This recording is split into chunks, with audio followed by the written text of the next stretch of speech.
quite horrific. But if we don't know about it, what can we do to stop it and to change it? I spoke to Arizona Wilder in Los Angeles, and this is what she had to say. Arizona, can we start at the beginning, and can you tell us the story of what's happened in your life from the very start? Okay, what I can tell you is that before I started looking into my life, back in 1989, I was starting to have flashes of things, and my life was not what it seemed to be, which is why I started looking into it. The Aryans, and the purity of the blood, and what it's all about is that the blood and the menstrual blood contains something that is important for the propagation of this race that is controlling things on this planet. They're called the Illuminati, and the Illuminati are actually run by these 13 bloodlines, which are all of the royal families in Europe and in England, and they need the blood because they are, in fact, not human. They take human shape. They are reptilians, and they need the blood. The blood helps them maintain their reptilian shape, and it helps them maintain their sanity, and it helps them to live in this world, because they are not from this world. But what they need is, for it to be secreted in the blood, is they need terrorization of their victims before they are killed for their blood. And they have to terrorize them to get this to come out in the blood and be secreted in the blood. They are killed at that moment as they are staring into their eyes, and not only do they can't hold their shape when this happens. The human shape they cannot hold. They go back into reptilian shape as this is happening, because it's like an animalistic type of excitement. Oftentimes they will just rip into the victim and eviscerate them and start eating the flesh of this person too. And the fat from the intestinal area is highly valued, as they use it on their skin. And they drink the blood, and the blood is highly sought after, and it goes according also to rank within these creatures. Why it's increased since the ages? So there are changes going on in the earth. It seems they're not able to hold their shape like they once were able to, and people see them shapeshift more and more, and they need the blood to try and maintain it, to try and maintain their human form.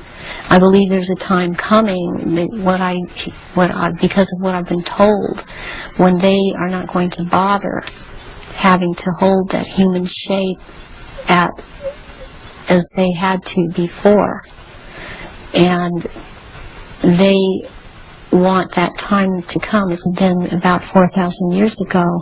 The reptilians arrived here and again began to take over, and they instilled themselves in different places underground in the earth, and also this one part of them, the ruling part, took over and became involved in the politics and in the religion, and started controlling through these means at that point in time. Reptilian, they come from another dimension. They actually they materialize from out of another dimension and are present at rituals, and they are so powerful, and their presence is there's such an evilness about them, and they want out of this other dimension. Old ones are called out. And they are what Christianity would have called the demons. Is this symbolism of the abyss anything to do with the fact that these reptilian demons of another dimension are somehow locked in a time-space prison, and they can't get out, and they can only get out when they're brought out in that way? Yes, they want out of that dimension. They have been thrown into that dimension, and they can't leave that dimension.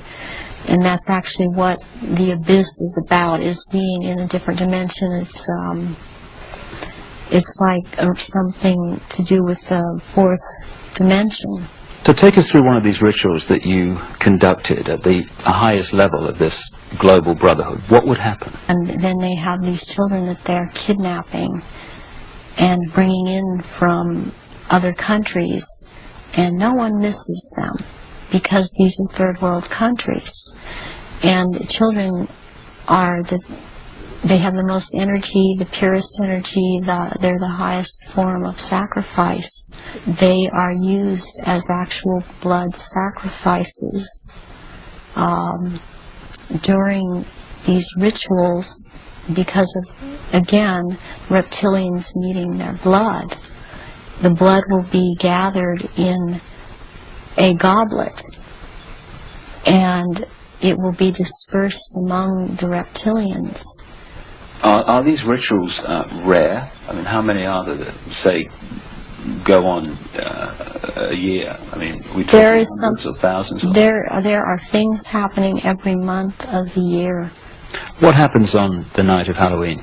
That night is about the worship and homage to Satan, the great deceiver Satan, on that night, on Halloween, at this church. You've conducted them in Europe and the United States. Can we start with the United States? Yes, I have seen at rituals, I have seen George Bush, I have seen Madeleine Albright, I have seen Henry Kissinger, I have seen Ronald Reagan, and I have also, by the way, seen his wife, Nancy Reagan. I have seen Hillary Clinton before I knew she was Hillary Clinton at the time. At these rituals, she is involved. The other people that I have named I have seen shapeshift into reptilians. J. Rockefeller, and he shapeshifts. These people seem to all be connected to the Illuminati. Gerald Ford, I have seen shapeshift.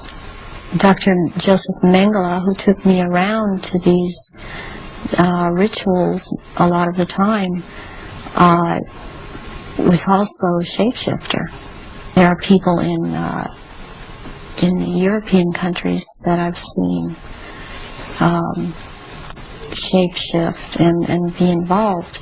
The Queen there, I've seen Princess Margaret there, I've seen Charles there, and they shapeshift. I have seen Tony Blair there, and he shapeshifts. They all have their quirks as to how they act, even in their reptilian form. Someone who's been talking about around this subject, and it seems to be popular right now. Who's that? This man by the last name of Sitchin. I've seen at rituals, and he is a shapeshifter. What do you remember about Zachariah Sitchin? Zachariah Sitchin was someone in the rituals who, or in attending the rituals, who was not a major slayer in as far as the rituals went, but was someone that others present did not make remarks at or were very careful as to what they said around him. And he was talking about, he would be talking about doing away with people, persons that were in his way or were putting on information that he didn't feel that he wanted put out. He is very much a disinformer, and that is his job, to disinform about what is going on with the Illuminati and with the reptilians. He actually warned me off from investigating the reptilians, interestingly. There are eggs. It's like a nest of eggs kept down in that part where it's warm. It's very warm down there into this entrance. And these eggs are kept down there incubating, and they are the reptiles' eggs.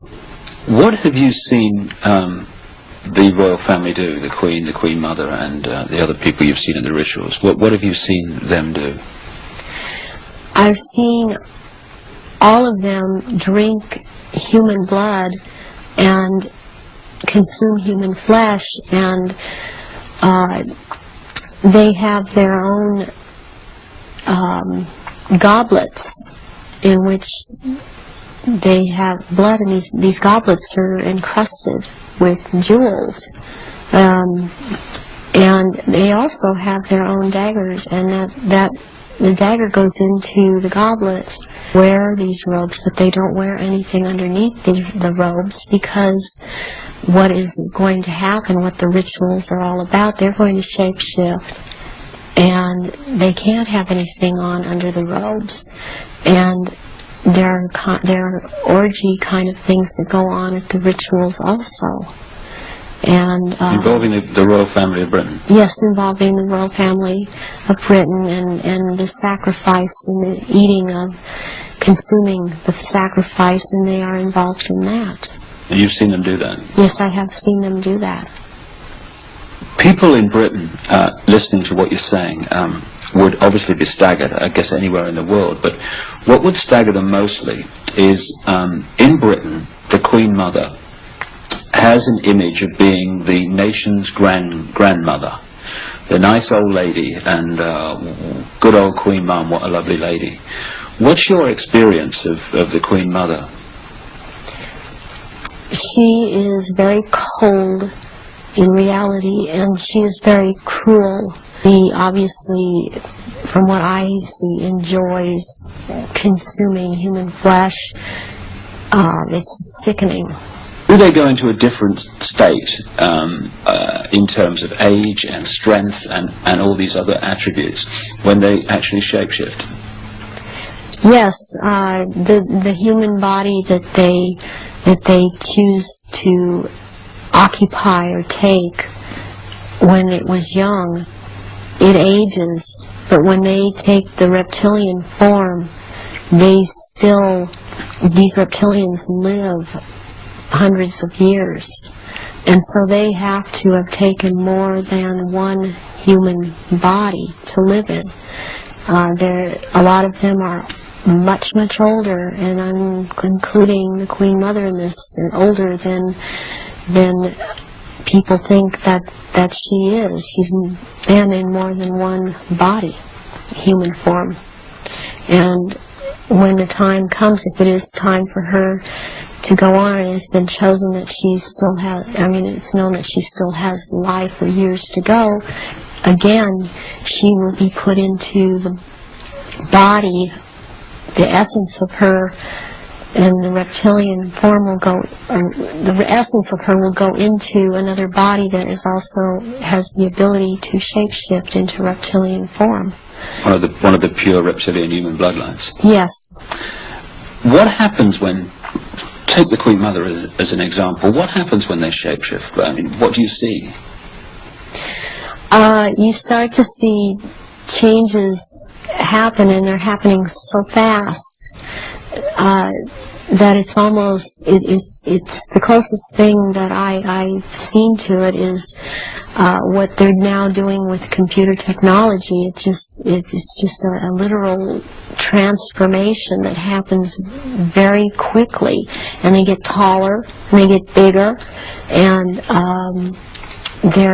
they don't look at all as reptilians like they do as humans, and thus the wearing of the robes, because if they were in clothes, the clothes would be torn apart. So let's take the Queen Mother on this subject as an example. We recognize her as a frail old lady. What does she look like when she shapeshifts at these rituals? She looks like the nose portion gets very much longer, and it grows into kind of a snout kind of thing. She has little fangs,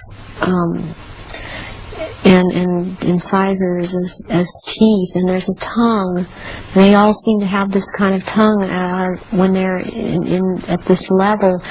The tongue has a lot of long, hairy or pointed projections coming out of it. It's very long.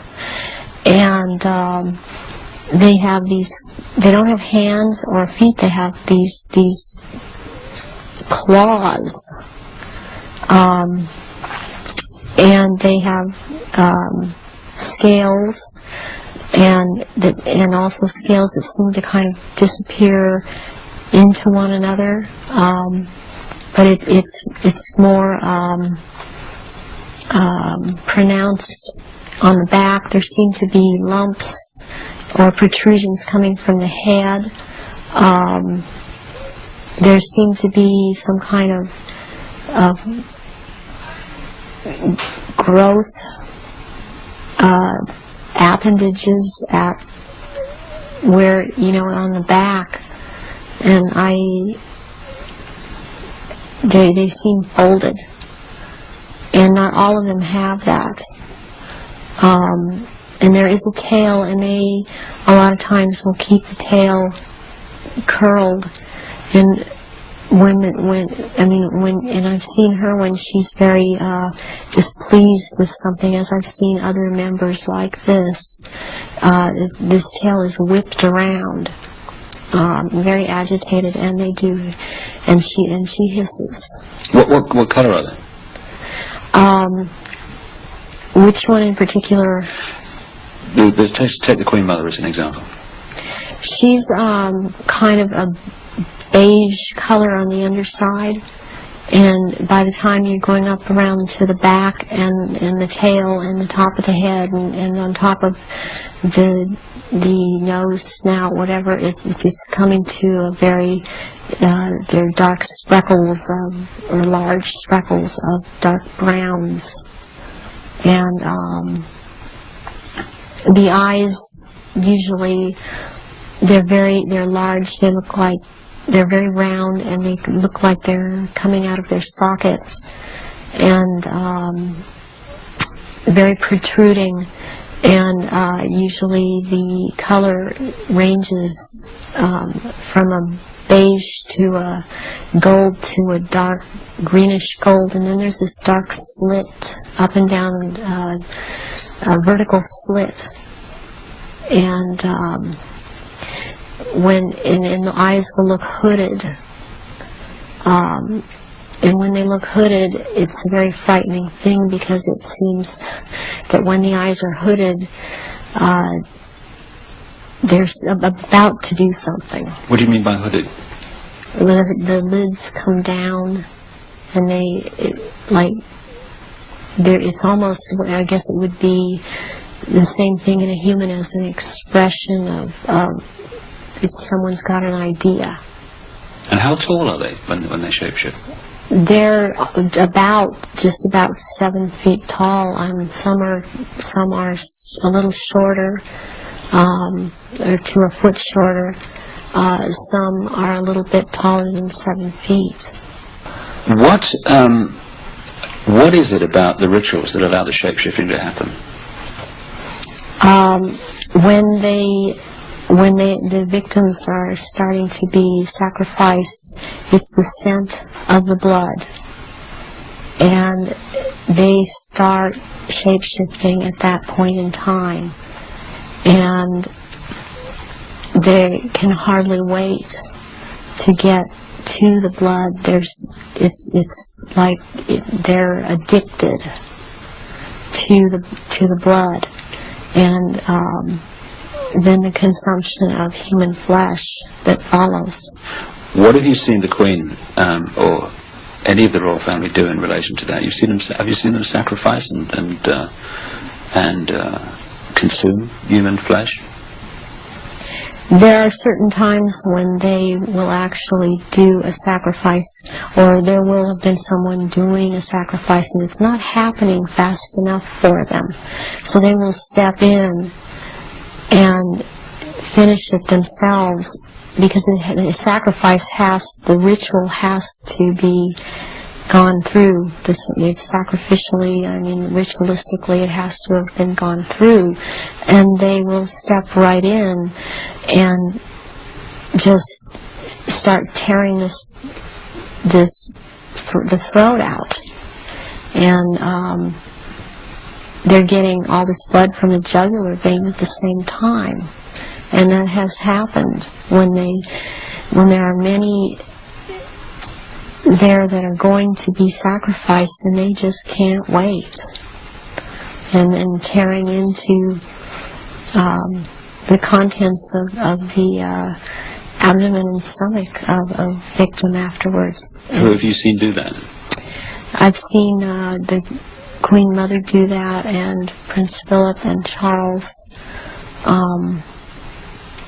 I've seen Guy de Rothschild do this. It seems that I've seen it more among royalty, or so-called royalty, do this than people that are not titled. They don't seem to. They seem like it feels like they don't dare, but they shape-shift nonetheless. But it's like the royals that step in and just start tearing away, because they can hardly wait. How long can they hold the reptilian form in these occasions? During the rituals, it's much easier for them to hold their reptilian form. They can stay in that form. What it is that they have a hard time holding their human form.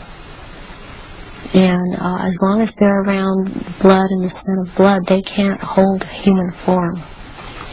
Was there any way, when Diana was married to Charles, without attending a blood ritual, that she could have seen him or one of the others become a reptile?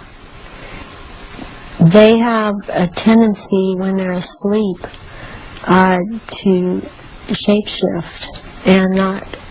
They have to consciously hold their form, and when they're asleep, they have a tendency to not hold human form and to shapeshift into reptilian. That scent of blood would tend to cause a momentary shapeshift.